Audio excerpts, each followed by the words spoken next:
सबसे पहले तो मैं आप लोगों का हार्दिक अभिनंदन करता हूं कि आप लोग अपना कीमती समय निकाल कर यहाँ पर आए और काफ़ी समय से आप लोग यहाँ पे इंतजार कर रहे थे और हम लोगों को काफ़ी विलम्ब हो गया।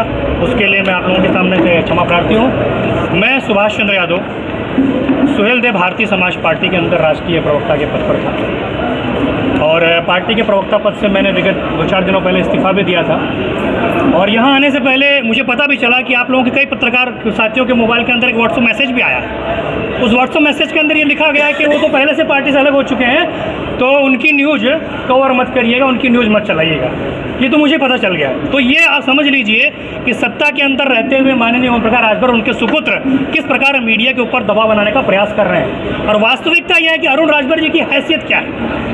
अरुण राजभर के पीछे अगर उनके बाप ओम प्रकाश राजभर का नाम नहीं होता तो अरुण राजभर जी की कोई हैसियत नहीं है। और आज वो मीडिया को डराने का, धमकाने का प्रयास कर रहे हैं कि सुभाष चंद्र यादव की न्यूज़ न चले।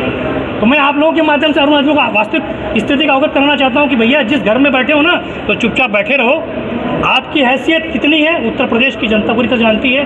मुझे मेरे दम से, मेरी काबिलियत से अगर एक व्यक्ति भी उत्तर प्रदेश के अंदर जान रहा है तो मेरी काबिलियत से जान रहा है। मेरे बाप का नाम नहीं जुड़ा अभिषेक, इनमें बहुत बड़े धनाढ्यपति का आदमी हूँ, राजनीतिक परिवार का हूँ, ऐसा कुछ भी नहीं है। तो अरुण राजभर जी इस प्रकार का दबाव बनाने का प्रयास मत करें। मीडिया स्वतंत्र है, इस देश का चौथा स्तंभ है। सर क्या वजह है छोड़ने की पार्टी? दोस्तों और साथियों, ये एक मार्मिक कहानी भी बोलना चाहूँगा मैं।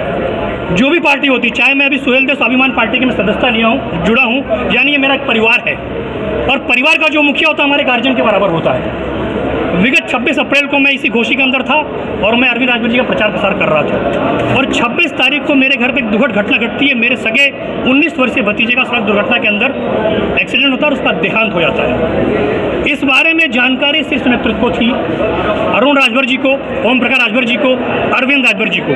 वो अरविंद राजभर जी, वो अरुण राजभर जी, वो ओम प्रकाश राजभर जी जो लखनऊ कार्यालय के अंदर जब भी उनका कोई काम होता, चाहे प्रेस नोट रिलीज करना और ड्राफ्टिंग करने, कुछ भी काम करना रहता था, सुभाष जी आप कहाँ हैं, आप चले आइए। मैं चलाता था उनके फ़ोन के ऊपर। उनको जब पता चला कि मेरे घर पे इतनी मार्मिक घटना घटी हुई है, क्या उस व्यक्ति को एक फ़ोन करना उचित नहीं समझा उन्होंने? मैं तो उनके परिवार का सदस्य हूँ ना, वो मुझे अपने परिवार सदस्य मानते हैं ना। जो परिवार का मुखिया है उसको मेरे दुख के अंदर खड़ा होना था, लेकिन वो व्यक्ति आजमगढ़ के अंदर जैनपुर में एक शादी समारोह के अंदर जा सकता है, लेकिन वहीं से 20 किलोमीटर दूर उपस्थित मेरे घर पे नहीं आ सकता। अरुण राजभर हेलीकॉप्टर शॉट के कार्यक्रम के अंदर आजमगढ़ जा सकते हैं, लेकिन वहां से 10 किलोमीटर दूर मेरे घर नहीं जा सकते। अरविंद राजभर जी पार्टी के धनाढ्यपति नेता हैं, उनके घर पे उनकी मां के त्रयोदशी कार्यक्रम के अंदर जा सकते हैं, लेकिन वहां से 12 किलोमीटर दूर मेरे घर पे नहीं आ सकते। वो मेरा परिवार है, वो मेरा मुखिया है। उस मुखिया ने सिर्फ मुझे यादव के रूप में इस्तेमाल किया, समाजवादी पार्टी के विरुद्ध और यादवों के विरुद्ध। उनका एकमात्र मोटो यही था। वो लगातार बोलते हैं कि हम पिछड़े समाज का, शोषित समाज का, दलित समाज का आवाज उठाने का काम करते हैं और उनके हक की लड़ाई लड़ने का काम करते हैं। देखिए, भारतीय जनता पार्टी के अंदर जो ओम प्रकाश राजभर जी नहीं थे ना, तो उन नेताओं को बोलते थे कि वो लोग नेता नहीं, लोडर हैं। वर्तमान में माननीय ओम प्रकाश राजभर जी खुद लोडर बन चुके हैं, लोडर बन चुके हैं और बहुत बड़े लोडर बन चुके हैं। वो पिछड़ों की बात करेंगे, अति पिछड़ों की बात करेंगे, दलितों की बात करेंगे, अति दलितों की बात करेंगे, लेकिन उनका हक लूट कर अपने आप को बड़ा करेंगे, अरविंद राजभर जी को बड़ा करेंगे, अरुण राजभर जी को बड़ा करेंगे। क्या और कोई नहीं मिला उनको अरविंद राजभर के अलावा टिकट देने के लिए? एमएलसी के अंदर भी अरुण राजभर जी का फॉर्म भर गया था। मैं डंके की चोट पे आप लोगों के माध्यम से बोल रहा हूं, लेकिन अगर अरविंद चुनाव नहीं खड़े होते तो पिछले लाल जी को एमएलसी नहीं भेजते। यानी कहीं पे भी अगर जाना रहेगा तो बाप आगे जाएगा, उसके बाद में अरविंद राजभर जाएगा, तीसरे नंबर अरुण राजभर जाएगा। बाकी लोग क्या पिछड़े दलित सिर्फ उनका ढोला उठाएंगे, उनकी गुलामी करेंगे?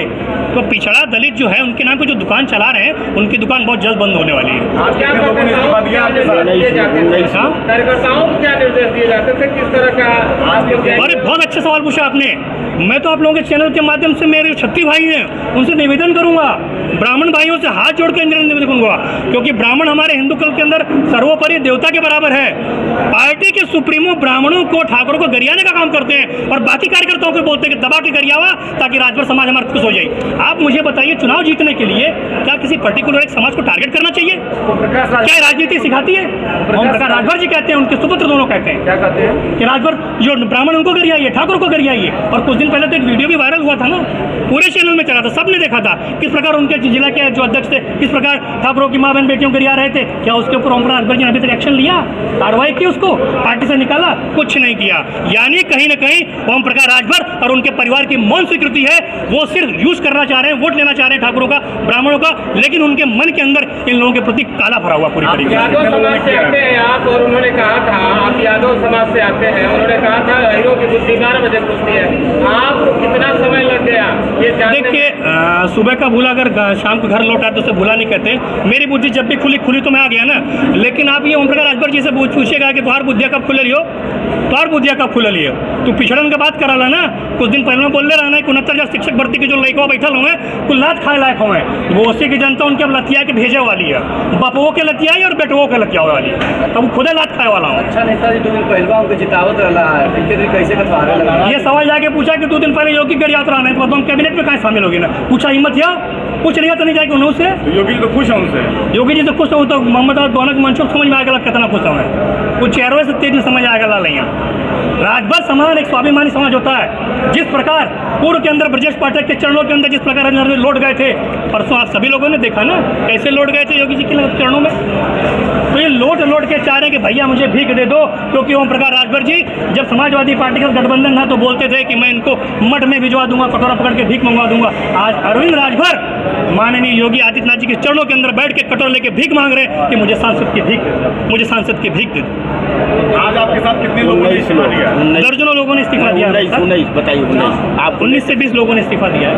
आपको ज्वाइन करना है स्वाभिमान पार्टी? ऑलरेडी आपके सामने हमारे राष्ट्रीय अध्यक्ष हमारे गार्जियन ने ज्वाइन करा ही दिया जी। क्या अच्छा दिखा? देखिए, जमीन से जुड़े हुए नेता है ना ये भी सुहेलदेव भारतीय समाज पार्टी के अंदर थे।